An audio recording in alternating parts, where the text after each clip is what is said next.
Let's read a story together. This one's called The True Story of the Three Little Pigs. The True Story of the Three Little Pigs by A. Wolfe, as told to John Skaziska and illustrated by Lane Smith. Look, this book belonged to Sarah when she was a little girl. She wrote her name in big letters. I am the wolf, Alexander T. Wolfe. You can call me Al. I don't know how this whole big bad wolf thing got started, but it's all wrong. Maybe it's because of our diet. It's not my fault wolves eat cute little animals like bunnies and sheep and pigs. It's just the way we are. If cheeseburgers were cute, folks would probably think you were big and bad too.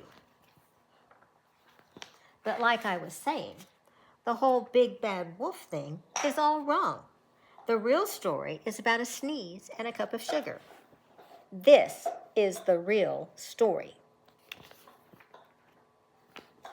Way back in Once Upon a Time, I was making a birthday cake for my dear old granny. I had a terrible sneezing cold, and I ran out of sugar.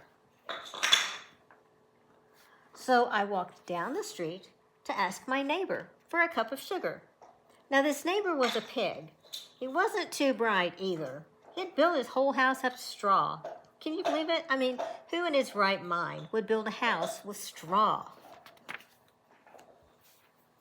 So, of course, the minute I knocked on his door, it fell right in.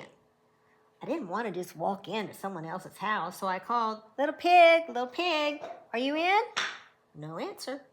I was just about to go home without the sugar from my dear granny's birthday cake. That's when my nose started to itch. I felt a sneeze coming on. Well, I huffed and I snuffed. And you know what? That whole darn straw house fell down. And right in the middle of the pile of straw was the first little pig, dead as a doornail. He had been home the whole time. Well, it seemed like a shame to leave a perfectly good ham dinner laying there in the straw, so I ate it up. Think of it as a big cheeseburger, just laying there. I was feeling a little better, but I still didn't have any sugar, so I went to the next neighbor's house. Now, this neighbor was the first little pig's brother. He was a little smarter, but not much. He had built his house out of sticks. I rang the doorbell of the sticks. Nobody answered. I called, Mr. Pig, are you in?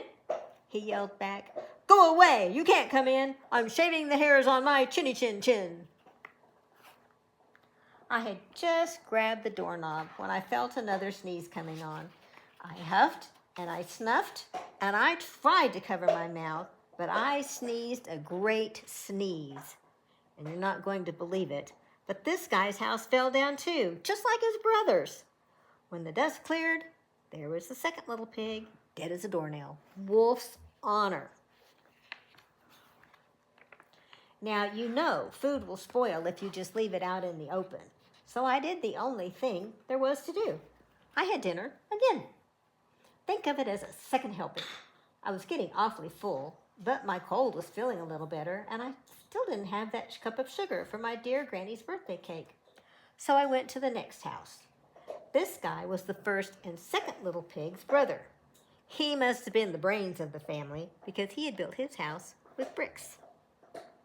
I knocked on the door, no answer. I called, Mr. Pig, are you in? And do you know what that rude little porker answered? Get out of here, wolf, don't bother me again. Talk about impolite.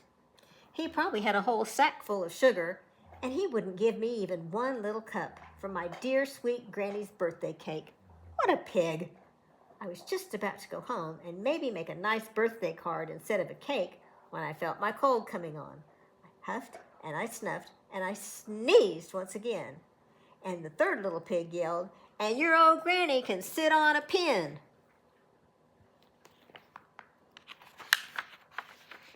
Now, I'm usually a pretty calm fellow, but when somebody talks about my granny, I go a little crazy. When the cops drove up, of course, I was trying to break down this pig's door, and the whole time I was huffing and puffing and sneezing and making a real scene.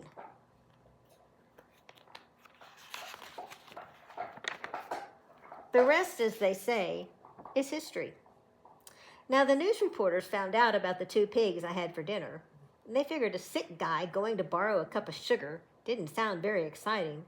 So they jazzed up the story with all that huff and pluff and blow your house down. And they made me the big bad wolf. That's it, the real story. I was framed. Maybe you could loan me a cup of sugar? The